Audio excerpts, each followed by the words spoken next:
I'm Renee George, and you're watching Bellus TV, and we're at the beautiful and glamorous Sunset Marquis Hotel in West Hollywood, where we zoom in on Veronica Mars actor Jason Dohring.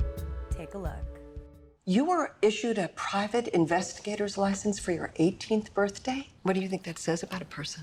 Compulsive, addictive personality, but that's not me anymore.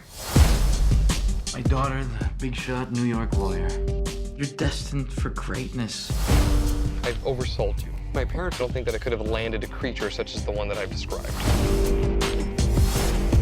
Local authorities have ruled the death a homicide and are focusing their investigation on her boyfriend, Logan Eccles. I need your help, Veronica.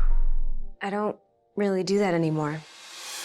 I'm Renee George with Bellus Magazine, and you're watching Bellus TV, and we're going to sit down really quick with actor Jason Dohring. Welcome to the show, and it's good to have you here at the Sunset Marquis Hotel.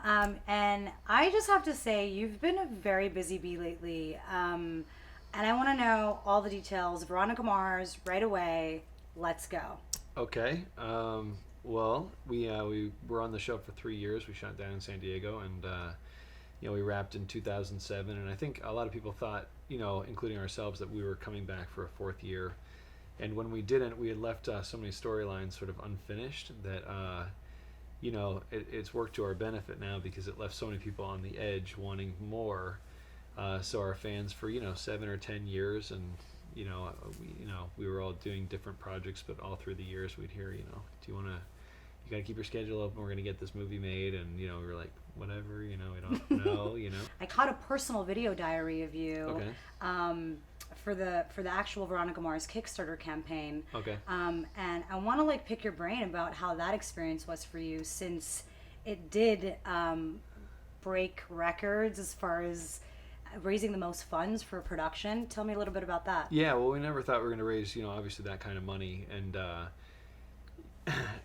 I think finally over the years, Rob finally said, who's our creator, he said, we're going to launch this on Kickstarter next month. And we were all like, okay, cool. We'll find out what Kickstarter is. Cool. And then I was sort of out in the back doing some yard work, and these texts started to roll in, from my mother-in-law, like, you're at 100,000, you're at 750,000. It's going viral, like my little mother-in-law.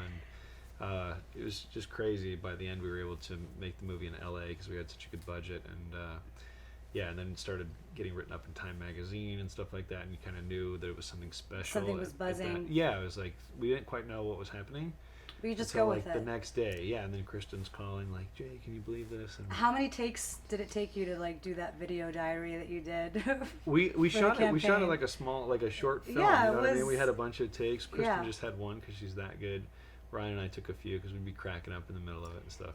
That's amazing. I also heard that, the fans have definitely spoken as far as this production, and I heard that they were also in the film. Yeah. So what we did, which I thought was really smart, Rob wanted to raise $2 million, and he sort of structured it where, $50 for $50 donation, you got a T-shirt, you got a PDF of the script on the day it comes out, and you get regular updates, and then for like $100 or whatever, we'll leave you a phone message. So I just spent 9.5 hours 2 weeks ago signing autographs, and I signed only 250 but personalized autographs, and we're gonna have to sign 5,500 posters. I want to talk about your character a little bit, Sure. And how has the character transformed, if in any way, or shifted or morphed from the series to the actual film? Yeah, this was like a dream role for me, especially right out of high school and right out of acting class, where I'd been in classes for, 2 classes a week for just probably years, and I was just excited to try things out and get, I just remember driving down to San Diego with my radio blasting. It was just so free, and just couldn't wait to get down there and try the stuff I learned in class. And I got to be the bad boy and the, with a sarcastic wit, and his father, he had a rough social or a familial life, and so it was just all that stuff rolled up together in one character for 3 years. Was it was probably the best character I've ever played. What's Kristen Bell like? She's great. I know you said that she only needs one take. Yeah, she's just awesome. I just really ever since we did the final audition, she was there at, she came and read with us the final audition, and I just got along really well with her. I think it was always I'm a better actor than you. I doubt it, Jay. And then that was our dialogue. Whatever we were saying was we're just respect each other, but trying to one up each other, and I think that's what sort of the audience responded to in the relationship.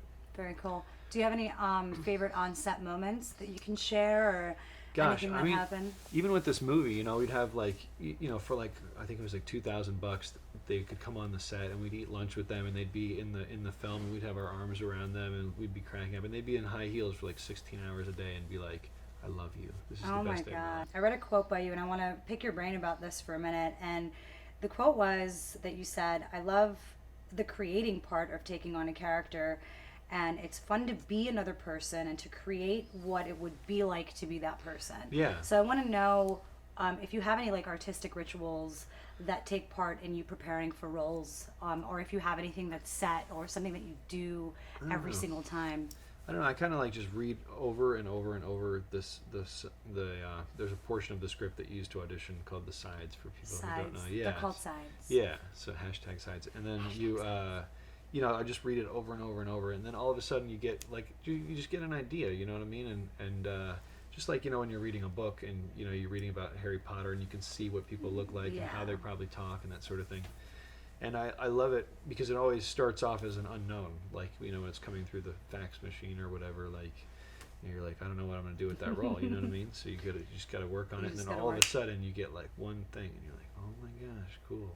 And you work on it some more and you get like another thing and you're like, nobody's going to come up with that. That's exciting. And then you get to the point where you're so free that you can't wait to get in the room and show people what you came up with. And do your work and do your job. Yeah, for sure. Yeah. I think that was one of the best compliments I ever received was, you know, the writing staff would come up and be like, we have no idea what you're going to do. Like, you know, we give you this script and, you know, we don't know what you're going to come up with, you know, and it's just cool because, like, you don't want to do anything stupid, like crazy, but you know what I mean? Like, make it your own, and because that's what makes you different than somebody else is sort of your ideas and what you're putting to it.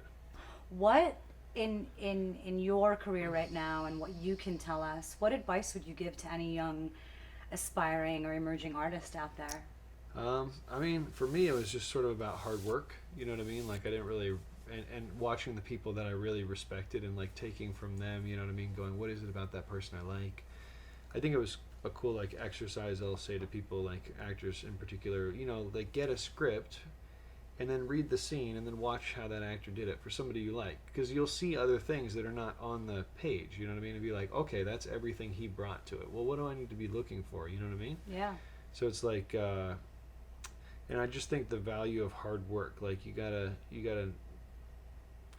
know how to work hard, you know what I mean? Because I discipline. Yeah, and everybody I meet who's like, you know, like Michael Pena is a very good friend of mine, and I talked to him one day and I just thought like, wow, he's just lucky, you know what I mean? This guy's just lucky. And then I talked to him and I'm like, oh my gosh, this guy knows so much about acting, and you know, he's like a damn near professional drummer, damn near professional golfer, flawless, but such a hard worker. And I think like, I don't know, sometimes you take it for granted when you just watch somebody and go, wow, he just has it, you know what I mean? You don't see like all the time at home in the room locked away, you know what I mean, just coming up with stuff, trying to get it right, you know what I mean? So I think like the attention to detail of the professional, and where it looks sort of effortless, you know what I mean, you wind up at that, but you don't see the hard work behind it. So I would say like that, like really strive to be a professional at what you do. And there you have it. So can you take us out? Yeah, I'm Jason Dohring and you're watching Bellus TV.